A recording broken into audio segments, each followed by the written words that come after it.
So I don't know if I'm projecting my own precognitions,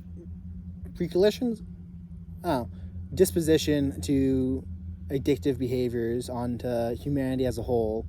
But one thing I always find funny to do when you're talking to people about their habits is how everyone, whether or not it's caffeine, nicotine, I mean, hell, melatonin for sleep, watching TV, porn, masturbation, smoking weed, I mean, all social media, I mean, all these things.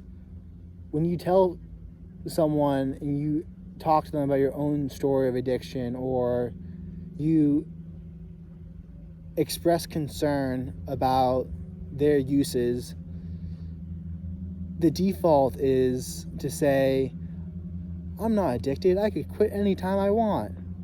And I mean, I've had people, I mean, I'm just projecting my own feelings of myself when I went through getting addicted and then quitting caffeine and energy drinks, and just how horrible that whole process was for me.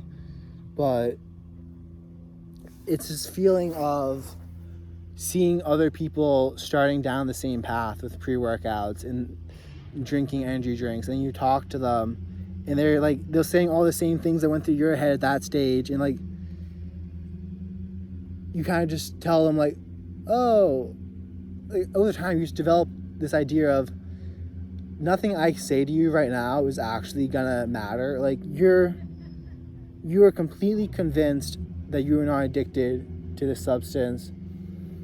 And my strategy has just become, which I've actually had success with, is I tell them my own personal story. I tell them how I got started with nicotine, how I thought I was just doing it for fun and hitting it occasionally. And then like 2 months went by and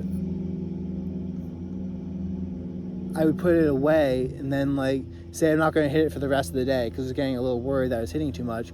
But then I would run upstairs halfway through the day and go hit it. And I kind of expressed to them like the thoughts that would go through my head, and I would talk to them about how the addiction slowly crept up on me. And I didn't realize how addicted to nicotine I was until I eventually tried to go without it. And then at that point, you're just like, shit. Like I guess this is who I am right now. I'm a smoker. Like, I need 3 Bang energy drinks to get out of bed or something. Like, I tell them, because when we first start with caffeine, let's go down this one. Like, it's such this thing of like abundance of energy. You're like, I can control my energy on will. Like, I can do all these things now. But you don't realize that it's depleting your electrolytes, or at least for me, because my electrolytes aren't the best, so I have to supplement them. And I kind of just tell them what they're going to experience, the negative effects of prolonged artificial sweeteners in the caffeine energy drinks, and how those will negatively affect their gut.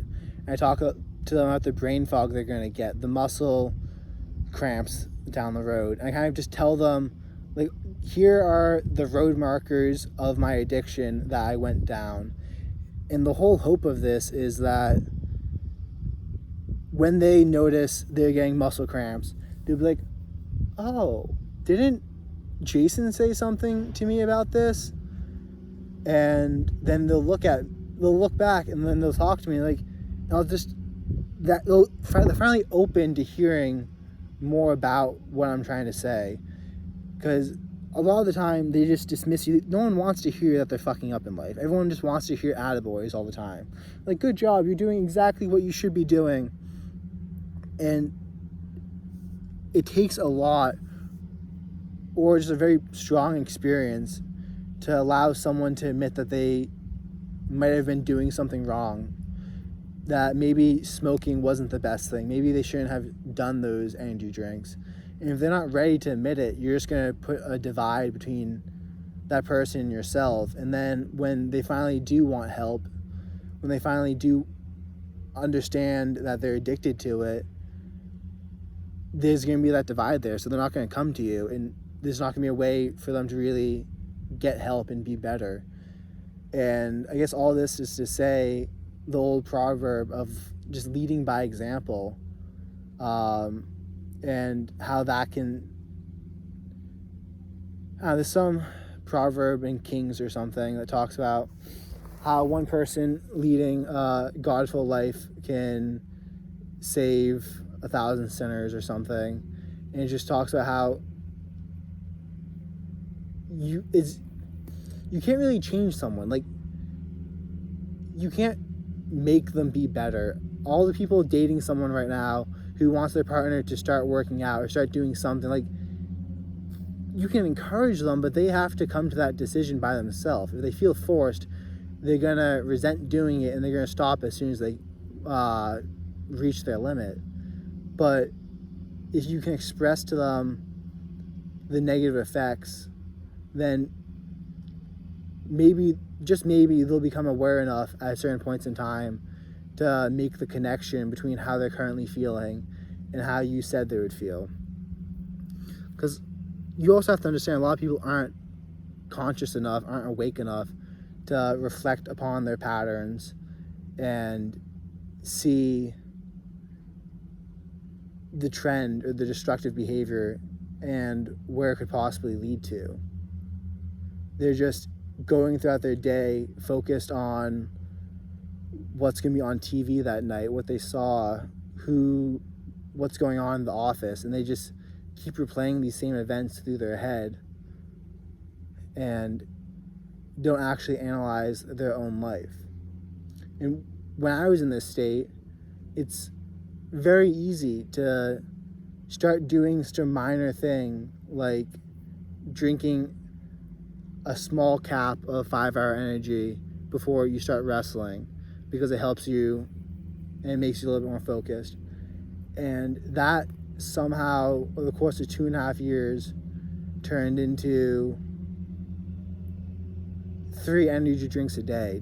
I've made videos on here before talking about my journey with caffeine and nicotine, but the smallest of habits that we start have such a profound effect when carried out every single day for years, which is why I try to make the habit of daily meditation, of reading daily, of doing ice baths and working out and walking and being mindful, because years down the line from now, they just have these compounding effects.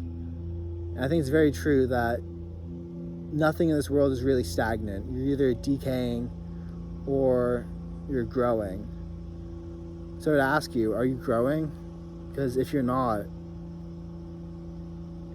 you might not want to admit it to yourself, but you're on the decay. Things don't just remain the same. The world's in a constant state of flux.